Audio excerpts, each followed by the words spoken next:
வாங்க பனானா லட்டு எப்படி செய்யலான்றதை பார்ப்போம். இதுக்கு ஒரு ஈரமில்லாத காஞ்ச பேனில் 3/4 கப்பு நார்மல் ஓட்ஸ் எடுத்துக்கோங்க. ஓட்ஸை எடுத்து நல்லா வறுத்துக்கோங்க. கொஞ்சம் கூட பேனில் ஈரம் இருக்கக்கூடாது. நம்ம ட்ரையாக ஓட்ஸை வதக்க போகிறோம். இது ஒரு ஹெல்தியான ஸ்நாக்ஸு.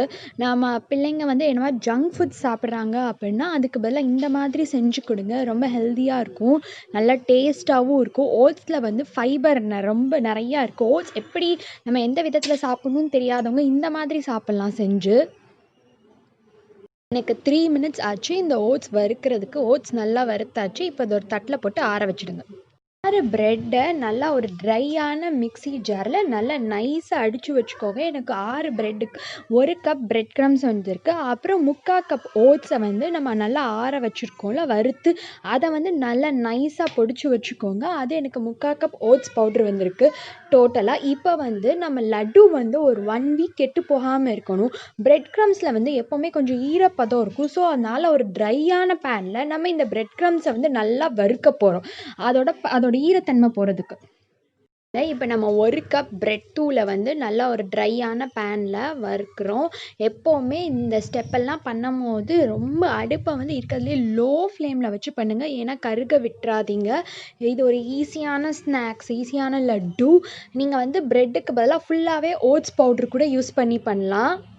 4 நிமிஷமாக இந்த பிரெட் தூளை லோ ஃப்ளேமில் நான் வறுத்துக்கிட்டு இருக்கேன். பாருங்கள், கலரை பாருங்கள், நல்ல ஒரு லேசாக லைட்டாக ஒரு கோல்டன் ப்ரௌன் கலர் வந்திருக்கு. உங்களுக்கு பார்த்தாலே தெரியும். அதோட ஈரப்பதம்லாம் நல்லா போய் நல்லா கொஞ்சம் சுருங்கி இருக்கும். இப்போ இதை ஒரு பிளேட்டுக்கு ஒரு பவுலுக்கு மாற்றிக்கோங்க. நம்ம 1 கப் போட்டோம், 1 கப் பிரெட் தூள் போட்டோம். ஆனால் நம்மளுக்கு வந்திருக்கிறது நல்லா வதங்கி 3/4 கப் பிரெட் தூளாக வந்திருக்கும். இந்த லட்டுக்கு 2 பழுத்த பெரிய சைஸ் வாழைப்பழம் எடுத்திருக்கேன். நல்லா பழுத்த பழமாக எடுத்துக்கோங்க. கொலன்னு இருந்தால் கூட பரவாயில்ல, ஏன்னா நம்ம மிக்சியில் தான் அடிக்க போகிறோம். உங்களுக்கு பெரிய பழம் கிடைக்கல, சின்ன சைஸ் தான் கிடச்சிச்சுன்னா நீங்கள் 5லேருந்து 6 பழம் எடுத்துக்கோங்க. நல்லா பழுத்த பழமாக எடுத்துக்கோங்க. வாழைப்பழத்தை துண்டு துண்டாக நறுக்கி போட்டு ஒரு மிக்சி ஜாரில் நல்லா ஒரு பேஸ்ட்டை அடிச்சுக்கோங்க. வாழைப்பழ paste ready. 3/4 cup bread crumbs, 3/4 cup oats powder, அப்புறம் 1 கப் பனானா பியூரே வந்துருச்சு மொத்தமாக. இப்போ ஒரு பேனில் நம்ம அந்த 1 கப் பனானா பியூரேவை சேர்க்க போகிறோம். நம்ம அடித்து வச்சதை நம்ம எந்த ஒரு ஸ்வீட்டோ இல்லை எந்த ஒரு லட்டுவோ செய்கிறதா இருந்தாலும் ஃபஸ்ட் நம்ம பழத்தை வச்சு செய்கிறதா இருந்தாலும் ஃபஸ்ட்டு அதை பியூரே பண்ணிட்டு நல்லா வதக்குங்க. ஏன்னா அதோட தண்ணீச்சத்தெல்லாம் போய் நல்லா ஒரு திக்காகணும். அப்படின்னா தான் அதை நம்ம 1 வாரம் அட்லீஸ்ட் நம்ம வச்சு சாப்பிட முடியும். இல்லைன்னா சீக்கிரம் கெட்டு போயிடும் நம்ம அப்படியே போட்டோம் அப்படின்னா. இப்போ இந்த இதுக்கு நல்லா வதக்கிக்கோங்க. கிண்ட ஆரம்பித்து 3 நிமிஷம் ஆச்சு. பாருங்கள், நல்லா ஒட்டாமல் இருக்குது. நீங்கள் ஃபஸ்ட்டு ஃபோட்டோ எடுத்து பார்த்தீங்களா தெரியும். அதை விட இப்போ நல்லா கொஞ்சம் திக்காக இருக்குது. எந்த கட்டியும் இல்லாமல் நல்லா நைஸாக அடிச்சுக்கோங்க. அப்படின்னா தான் லட்டு உடையாமல் வரும். உங்களுக்கு கட்டியாக இருந்துச்சுன்னா ரொம்ப இதாக இருக்கும். நல்லா க்ளாஸியாக இருக்குது பாருங்கள். நான் வெறும் பனானா மட்டும்தான் சேர்த்துருக்கேன், நெய் கூட சேர்க்கலை எதுவும்.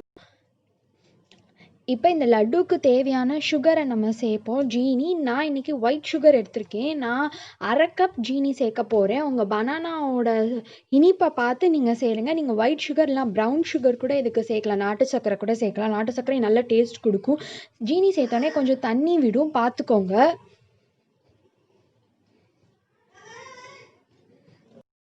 ஜீனி போட்டு நல்லா கிண்டியாச்சு. இப்போவே பாருங்கள், நல்லா ஒட்டாமல் அல்வா மாதிரி வந்துட்டுருக்கு. அதோட கலரை பாருங்கள் எப்படி இருக்குன்னு. நல்லா கலராக ஷைனியாக இருக்குது பார்க்கவே. இப்போ நம்ம லட்டுவுக்கு தேவையான நெய் ஊற்ற போகிறோம். நான் மொத்தம் 1/4 கப் நெய் எடுத்திருக்கேன். நம்ம 1/4 கப்பும் ஊற்ற மாட்டோம். ஃபஸ்ட்டு ஜஸ்ட் ஒரு 4 டேபிள் ஸ்பூன் நெய், 4 டேபிள் ஸ்பூன் நெய் போதும். இதுக்கு 4 டேபிள் ஸ்பூன் நெய் மட்டுமே ஊற்ற போகிறோம். இதில் அது ஊற்றி நல்லா கிண்டிக்கோங்க. நெய்யிலே இதெல்லாம் வேகும். இப்போ இதில் நம்ம 1/4 டேபிள் ஸ்பூன் ஏலக்காய் தூள் சேர்த்துக்கோங்க. உங்களுக்கு ஏலக்காய் தூள் பிடிக்கலை அப்படின்னா இதில் நீங்கள் வெண்ணிலா எசன்ஸ் கூட சேர்க்கலாம். அதே மாதிரி நீங்கள் ட்ரை ரோஸ்ட் பண்ண கோகோனட், டெசிகேட்டட் கோகோனட்டில் கொப்பரை தேங்காய் தூள் கூட சேர்த்துக்கலாம். இதில் நம்ம 4 டேபிள் ஸ்பூன் நெய் சேர்த்துருக்கோம். 4 டேபிள் ஸ்பூன் இந்த வாழைப்பழத்துக்கும் ப்ளஸ் இதுக்கு பைண்டிங் ஏஜெண்ட்டாக இருக்கிற பிரெட் தூளுக்கும் ஓட்ஸுக்கும் எல்லாம் சேர்த்து தான். இப்போ நம்ம போட்ட வாழைப்பழ மிக்சர் பாருங்கள் எவ்வளோ திக்காக இருக்கு. நல்லா எல்லாம் நெய் எல்லாம் ஒன்றும் சேர்ந்து வந்துருச்சு. இப்போ அடுப்பை வந்து ஆஃப் பண்ணிட்டு இப்போ லட்டு பிடிக்கிறதுக்கு நம்ம வந்து இதோட பைண்டிங் ஏஜென்ட்டை சேர்க்க போகிறோம். 4 ஸ்பூன் பிரெட் தூளை சேருங்க. மொத்தமாக சேர்த்துறாதீங்க. மொத்தமாக சேர்த்தா நம்மளால கிண்ட முடியாது. 4 ஸ்பூன் சேர்த்து மெதுவாக கிண்டுங்க. தூளை சேர்த்துட்டு நம்ம நல்லா கிண்டியிருக்கோம். இன்னமும் அந்த இதில் கொஞ்சம் ஈரப்பதம் இருக்கும் அந்த லட்டு கலவையில். ஸோ அடுத்து நம்ம 4 ஸ்பூன் ஓட்ஸ் பவுடரை சேர்க்குறோம். அதையும் சேர்த்து நம்ம கொஞ்சம் மெதுவாக கிண்டுங்க. எல்லாத்தையும் மொத்தமாக சேர்த்துறாதீங்க, கட்டி தட்டிரும். இப்போ மீதம் இருக்கிற ஓட்ஸ் பவுடரையும் பிரெட் தூளையும் சேருங்க. மெதுவாக சேருங்க, ஒன்று ஒன்றா சேருங்க, கட்டி தட்டாமல் பாருங்கள். இப்போ இந்த லட்டு கலவை வந்து எல்லாம் ஒன்று சேர்ந்து ஒத்தாப்பில் ஒரு பால் மாதிரி வந்திருக்கு. இப்போ இது லட்டு பிடிக்க ரெடி ஆயிடுச்சு. உங்கள் கையில் நெய் தடவிட்டு ஒரு குட்டி சப்பாத்தி உருண்டை மாதிரி எடுத்துக்கோங்க. ஜஸ்ட்டு நல்லா உருண்டையாக உருட்டுங்க. எந்த கிராக்கும் விழுகாமல் பார்த்துக்கோங்க. ஹெல்தியான லட்டு ரெடி ஆயிடுச்சு. இதில் நீங்கள் கொப்பரை தேங்காய் சேர்த்துக்கலாம், இல்லை நட்ஸ் சேர்த்துக்கலாம், இல்லை வெறும் ஓட்ஸ் பவுடர் வச்சு பண்ணலாம். இந்த மாதிரி ரெசிபீஸ் வேணால் மறக்காமல் ஹோம் குக் புக் சேனலை சப்ஸ்கிரைப் பண்ணி வச்சுக்கோங்க. இந்த லட்டுவை செஞ்சு உங்கள் கமெண்ட் செக்ஷனில் சொல்லுங்கள். லைக் பண்ணுங்கள், ஷேர் பண்ணுங்கள். தேங்க்யூ.